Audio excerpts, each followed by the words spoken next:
The year is 1903. A.W. Wright and his son-in-law Henry Lancashire would consolidate various wagon companies, which included but not limited to Overiet Wagon Company, Muleteer, Northrop, and North Company, to manufacture Walter J. McVicker gasoline engines. The company was founded as Alma Manufacturing Company in Alma, Michigan. They were best known for building wood chippers, wood clippers, and gasoline engines.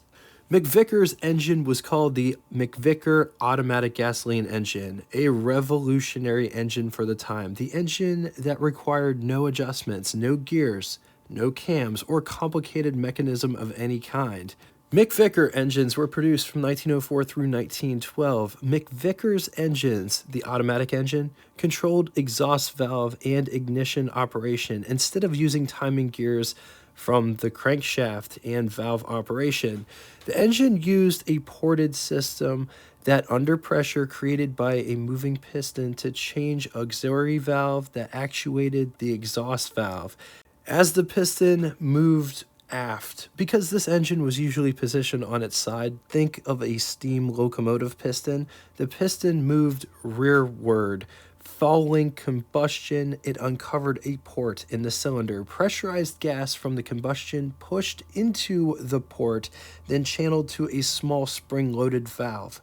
As the valve opened, the pressurized gas fed into the second channel, where it pushed against a small auxiliary piston. The piston stem rested against the exhaust rocker arm. As pressure moved the piston pushed the rocker arm, holding the exhaust valve open until combustion of the piston reached the end of its stroke, at which point it uncovered the second port to release the pressure acting on the valve actuating the piston. Ignition voltage was controlled by a swipe on the crankshaft. A collar on the crankshaft had contact face, with a circuit completing by the second contact that was fixed to the flywheel, rotating around and inside the collar on the crankshaft. As contact brushed past contact face on the collar, ignition circuit was completed. Timing could be adjusted by rotating the collar on the crankshaft. McVicker engines ranged from 2 to 8 horsepower. A junior line of engines would appear in 1911, which ranged from 1 to 1.5 horsepower. As time progressed, they would get into building engines for tractors or trucks with trailers. McVicker engines were so successful here in the United States, Alma would take the McVicker engine to Canada in 1906, producing it in Galt, Ontario, but the company never took off and was liquidated in either 1907 or 1908. In 1913, Alma Manufacturing Company was reorganized into Alma Motor Truck Company and would begin building trucks for Maxwell Motor Car Company. Maxwell was founded in 1904 by Jonathan Maxwell and Benjamin Briscoe in Tarrytown, New York. Full story here if you want to learn all of the details. Fast forward to 1913, Walter Flanders was overseeing Maxwell's assets after the failure of the United States Motor Car Company, which was to be an umbrella company to rival General Motors. United States Motor Car Company controlled companies that included, but not limited to, Maxwell, Stoddard Dayton, Gabrowski, Briscoe Manufacturing, Courier, Columbia, Alden, Sampson Truck, Brush, Riker, Gray Marine, Providence Engineering Works. In short, the bankers would bring the company down, hampering growth. And by September of 1912, the company went into receivership. Benjamin Briscoe, who was the mastermind behind bringing all these companies together, which Jonathan Maxwell disapproved of and would leave the company, Benjamin Briscoe would leave the company. Walter Flanders would take over. Flanders reorganized the company as Maxwell Motors, which was the only surviving company of all of those companies.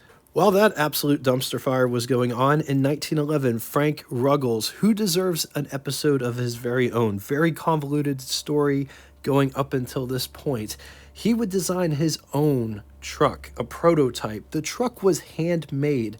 Ruggles got help from Lee Newmer and a few other people that worked at Alma Manufacturing. They would blueprint the truck just in case it was a hit so that they could make more trucks. The truck was nothing more than a motorized buggy powered by an air-cooled four-cylinder. The truck was a hit, and it would go into production. The very first production truck was called Hercules.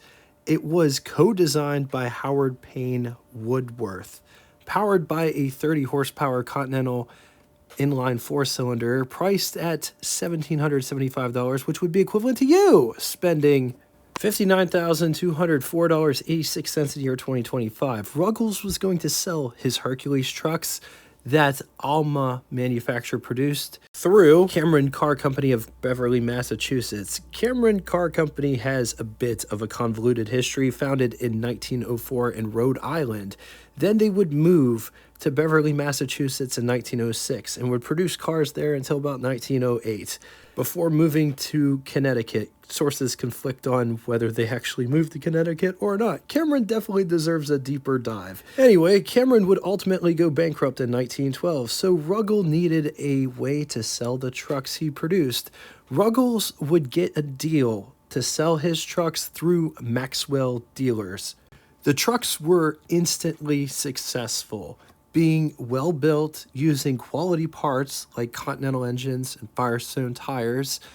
The Hercules name would be dropped in favor of Republic. Alma Motor Truck Company was renamed Republic Motor Truck Company in 1914. Republic would build trucks from 3/4 ton to 5-ton configuration from 1914 through 1929. They would become the largest truck maker in the United States with over 3,000 dealers in the US and 56 dealers in foreign countries. Republic trucks used internal gear drive, which was a gear inside the rear wheel driven from the rear axle. Very interesting setup.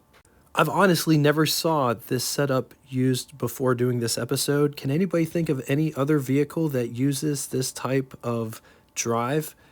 I know Stutz used a worm drive, which is similar, but it's totally different. This has an inner gear on the wheel that rotated the rear wheels with gears. Republic was selling 30,000 trucks a year before/during World War I, so the timing seemed right to take the capital and expand, issuing $3 million in gold notes. When World War I ended, there was a post-war depression combined with all the Republican trucks made for the war effort returning, led to low demand. Republic's output dropped from 30,000 units to 1,453 units in 1921. In 1922, Republic sold a subsidiary they had, Torbenson Axle Company, which would later evolve into Eaton Axle and Spring Company. Unfortunately, the cash infusion wasn't enough to save Republic from a forced receivership. Republic was reorganized in 1927. Then they bought Linn Manufacturing Company. Linn Manufacturing Company dates back to 1916, founded in Morris, New York by H. Linn. Linn Manufacturing Company claim to fame was their heavy-duty traction tractor, which used either a 75 or a 100 horsepower engine, which was huge power for the day. They built what we would call bulldozers and logging equipment. In 1927, Republic would buy Linn Manufacturing for an insane amount of money, $1,250,000 in cash, which would be over $23 billion today. It's insane because the company just got out of receivership. The plan was that the Linn Company was to continue in Morris, New York as a division of Republic. While all of that was going on, Linn entered an arrangement with Frank Snowplow Company of Clayton, New York to build a special V-shaped snowplow. Linn would go on to buy Lombard Tractor Company of Waterville, Maine in 1928. In 1928, Oliver Haynes, who was Republic Motor Trucks president, would die suddenly. The company would merge with American LaFrance in 1929, becoming LaFrance Republic. In 1932, Republic was purchased by Sterling Motor Truck Company, and then they were purchased by White Motor Company in 1951. I hope you guys enjoyed that episode on a lost and forgotten trucking company. If you're new to the channel, that's what we do on this channel is automotive archaeology.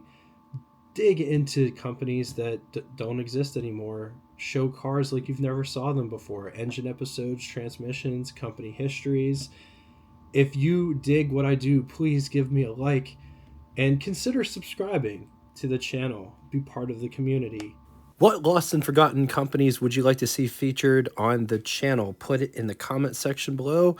This one was requested. It's been requested a couple times, and I apologize for taking so long to get to it. All right, now it's time for Name That Tune. First person to get both the name of the band and the song title correctly in the comment section will have their comment pinned to the top of it. Too many mountains, not enough stairs to climb. One of the most underrated bands of all time. They're not part of the Rock and Roll Hall of Fame, which is an absolute shame. Anyway, thank you all so much for coming out and watching this one. If you'd like to get in touch with me, shoot me a comment in the comment section below. I read and answer all comments posted. I don't say that for self-worth. I just say that I'm a real person doing this channel. It's not AI. I don't rely on AI for anything. It will always be like that. Thanks again for everything that you guys bring, and until next time, toodaloo! Oh, you're still here? Well, here's one for you. I'm picking up good fried chicken. It pairs good with mashed potatoes. I'm picking up good fried chicken. It pairs with mashed potatoes. Good, good, good, good fried chicken. Bop, bop.